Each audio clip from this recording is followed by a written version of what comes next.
queridos Rafael Cardona. ¿Cómo estás, Rafael? Buenos días. ¿Qué tal? Muy buenos días. Mucho gusto en saludarlos a todos. Igualmente, Javier Tejado. ¿Cómo estás, Javier? Hola, Mario. Buen día a ti, al auditorio. Buen día, Claudio Flores. ¿Cómo estás? Muy bien, mi querido Mario. Un placer estar aquí en la mesa de 11, la mesa dominical. Hoy el día de catálogo de camisas azules, por lo que veo. Así es. Pues no nos pusimos de acuerdo. Es pura casualidad. Ahí si quiere usted el pedido, el modelito que le guste, ahí nos avisa.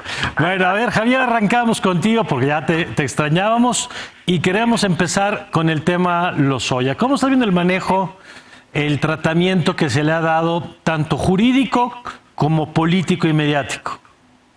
Mire, Mario, el gobierno cuando anunció el proceso de extradición creo que tuvo muchos buenos comentarios, pero conforme pasó el tiempo y vieron que llegó a México, que se le dio un trato muy preferencial, en no pisar presión, hospital de lujo, después el brazalete que tiene que portar solo en casa, se le contrastó mucho incluso el trato que se le daba a él contra el trato que se le daba a Rosario Robles, sí. Y del gobierno empezaron a avanzar los negativos mucho, de tal forma que el gobierno ya con la rueda de prensa que dio el fiscal Gertz a principios de semana, dando indicios de lo que trae y que ha denunciado a dos expresidentes, el gobierno empieza, digamos, a tener algún tipo de rédito de esto.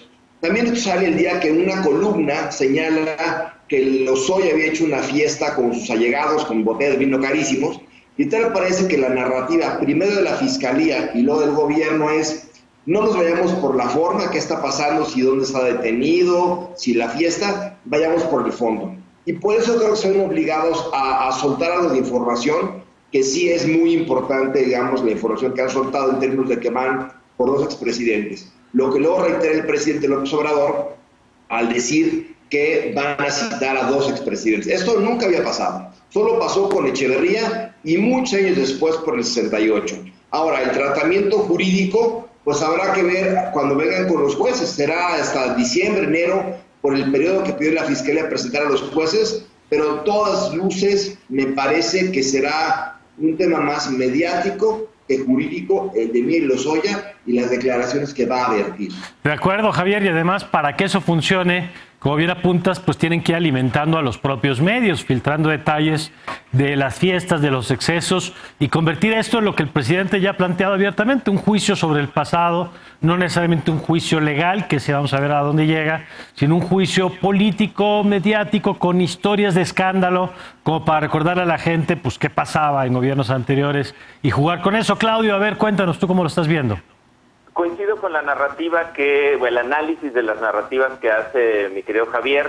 Básicamente yo creo que lo que estamos viendo es un ejercicio mucho más comunicacional que legal, y en eso solamente dos elementos que me parece que son relevantes para el caso. Primero, este caso promete contenido audiovisual, Mario, Rafael, Javier, y el contenido audiovisual nos enamora a los mexicanos. Recordemos el último video donde vimos, por ejemplo, a funcionarios pues guardándose dinero, etcétera. Todas estas imágenes alimentan la conversación en redes sociales, generan memes, generan stickers, generan todos estos elementos de la conversación digital, por lo cual yo creo que van a tener muy buenos elementos, digamos, narrativos, en términos de hacer un gran espectáculo en torno al caso Lozoya. Y desafortunadamente, como dice Javier, yo creo que es un caso que en términos legales pues ha sido muy desafiado, ha sido utilizado, sin ser experto en temas legales, me parece que no ha sido muy pulcro el manejo del caso en sí mismo para asuntos estrictamente legales, y habrá que ver hasta dónde le alcanza esta gasolina para la campaña 2021 al presidente y a Morena, digamos,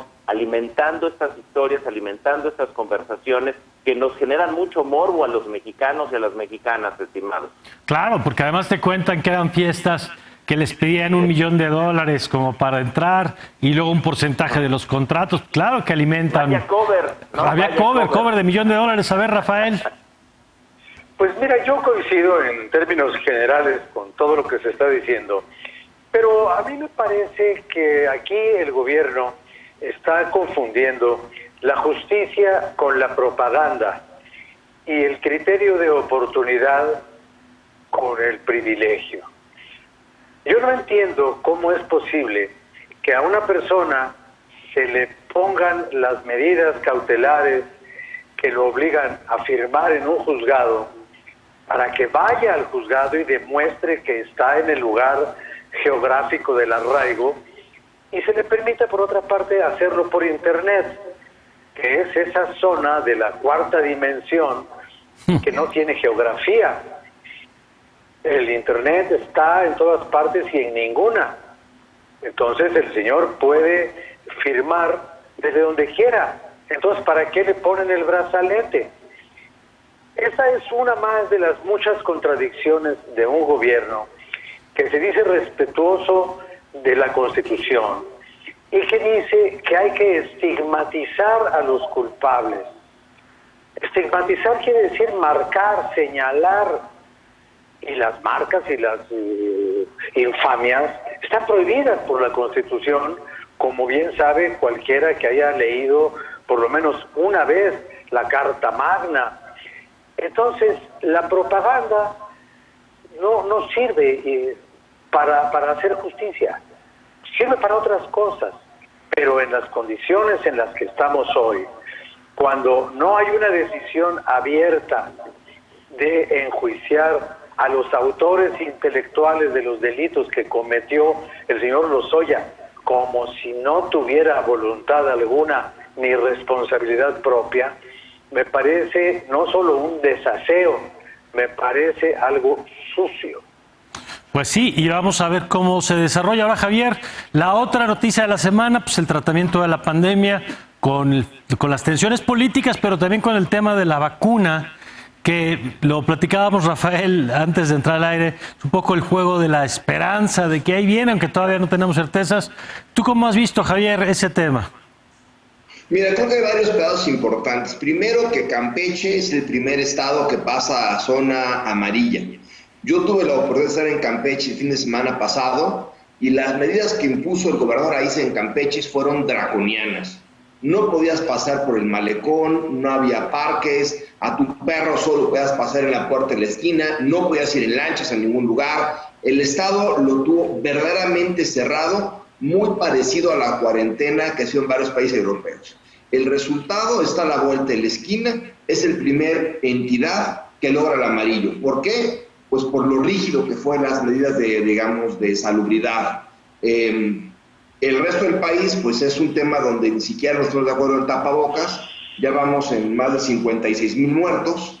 Entonces, pues yo te diría que el tener medidas rigurosas como hizo Campeche, claramente paga. ¿Qué va a pasar ahora? Pues mira, va a pasar cualquier cosa. El gobierno está apostando a la vacuna que la Fundación Carlos Slim va a traer a México junto con Argentina. Es un logro más de la Fundación Carlos Slim, pero dos gobiernos populistas. El gobierno del presidente argentino Fernández y el gobierno de López Obrador, luego decidieron salir a dar campanas al vuelo con un tema que no es realmente de ellos. Y de hecho el anuncio se adelantó en Argentina porque el presidente ya lo filtró y después tuvo que venir aquí a México. Pero el tema es un anuncio más de iniciativa privada de AstraZeneca que de gobiernos. Pero es la apuesta, ojalá sirva, pero mientras tanto pues, los muertos en México seguirán creciendo al número que tú te imagines, Mario, en esta coyuntura donde el tema de salud pública ha sido atendido de manera más que desastrosa en todo el país, salvo Campeche. De acuerdo. Claudio.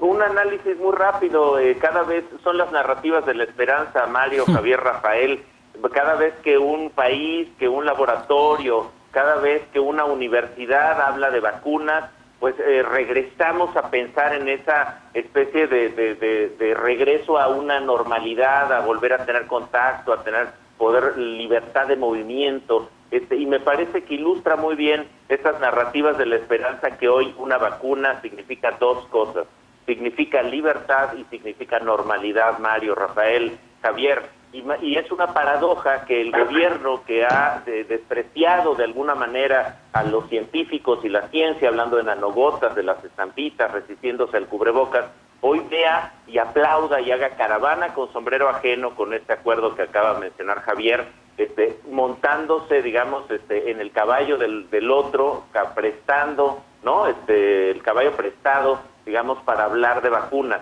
Me parece que ilustra claramente cómo el presidente y este gobierno no quieren hablar de los muertos, no quieren hablar de los contagiados, pero cada vez que hablamos de vacunas, bueno, echamos las campanas al vuelo. Y ojo, porque ahí hay un Richard Harris del Council for Foreign Relations, dice que estamos en un juego político, económico y estratégico a nivel global, y aguas con el nacionalismo de las vacunas. Este es un problema global que si se enfoca solo como un asunto nacional, de acuerdo, va a tener muchas consecuencias negativas para el mundo. De acuerdo. Y Rafael, un apunte final, por favor.